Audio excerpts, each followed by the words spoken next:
Researchers find these because trees in a forest tend to tip or fall over. If their pathway is obstructed by another tree or object, they stop, creating what you see here. Let's go investigate it a little closer. Wow. This even has a stick structure right at the base of the tree where the X is created. See your X here? Wow, wow, wow. Multiple propages here. I'm not even exactly sure what propages are, but okay. Check this out. Very nice find here. Stacked in there, not in a natural way. And these larger trees that are propped up here, used as a formation of the X, have some good bark strip in them. And you have some arches in the area, as you can see here. I'm not good at focusing in today. It's hard to see my display screen. Wow, look at this. That is an awesome find here. I think if you want to be honest here, you call that a pile of dead branches. Right at the base. Multiple branches piled up there.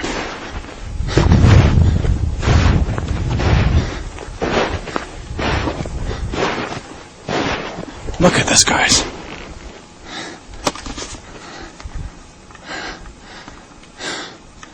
Excellent find here.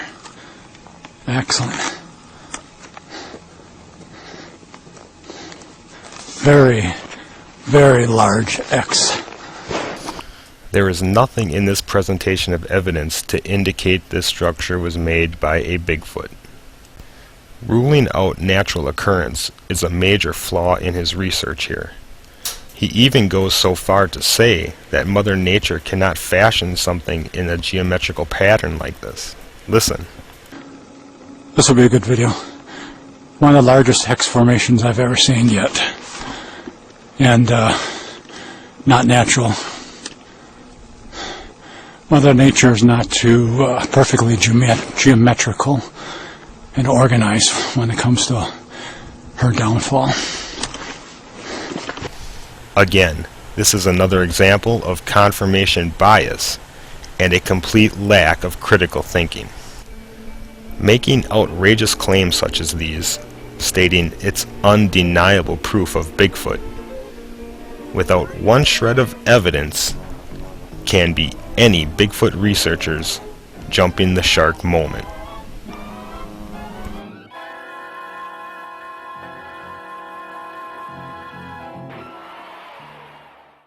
For the record, Tim, the co-founder of Squatch Inc., actually worked with the first Billyjack in the field when the first Billyjack first started doing his research. Tim described him as a gentleman and dedicated to what he believed was Bigfoot research. Early on, there was an ongoing attempt to point out some of the flaws in the first Billyjack's attempts at recording and presenting his evidence.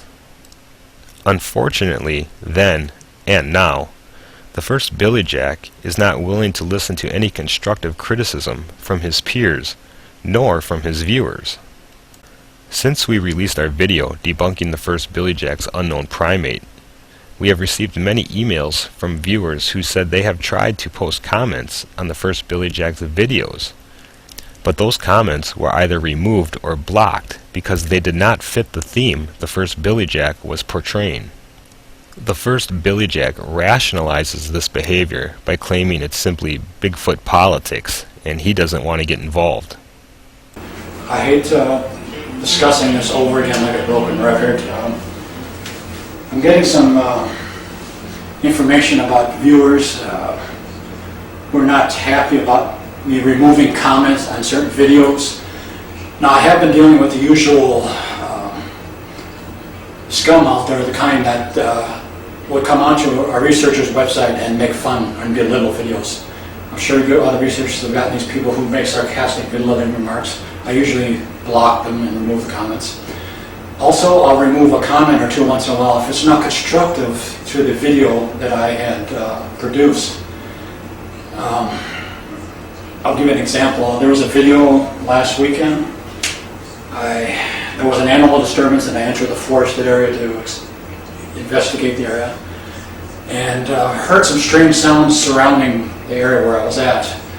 And before I turned this camera on, there was also branch breaking noises that were on top of those strange sounds.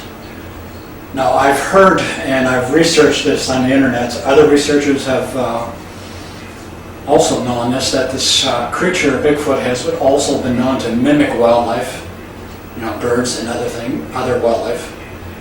And this could have been a possibility of Bigfoot mimicking wildlife because with the branch breaking noises and the other disturbances in the area, I believe this could have been what was in this video. I get a few people who will directly say, well, these were just crows and that's it. Case closed. You can't say something like that. There was no visual confirmation in the videos that these were crows. So why not apply that same standard to the evidence that you have labeled as Bigfoot? Wanted to keep this open, knowing that these creatures do mimic wildlife, and this could have been a possibility. So I removed some of the comments. It's not a personal attack against anybody when I do this. There is simply no evidence to support the claim that Bigfoot mimics other creatures. To use that information to rationalize certain factions of your research is not advised.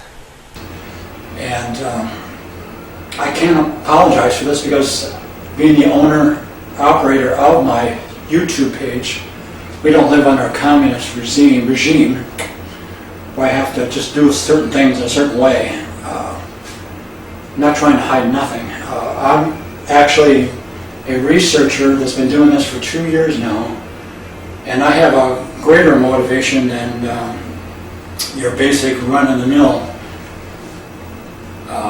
researchers. I'm talking about the researchers that have never seen this creature. I've seen this creature, and it's not a matter of trying to prove to my viewers that this creature exists. I've seen it, I know it exists. I'm not going to be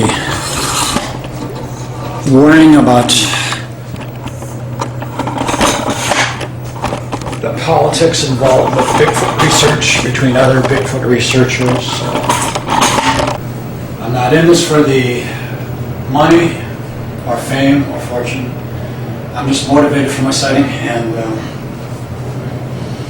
really doesn't matter if you take it or leave it with my research. I'm out there recording it as I find it. Well, that's not the problem. The problem is when you videotape things and label them as Bigfoot evidence without any substantiating or corroborating evidence to back up the claim.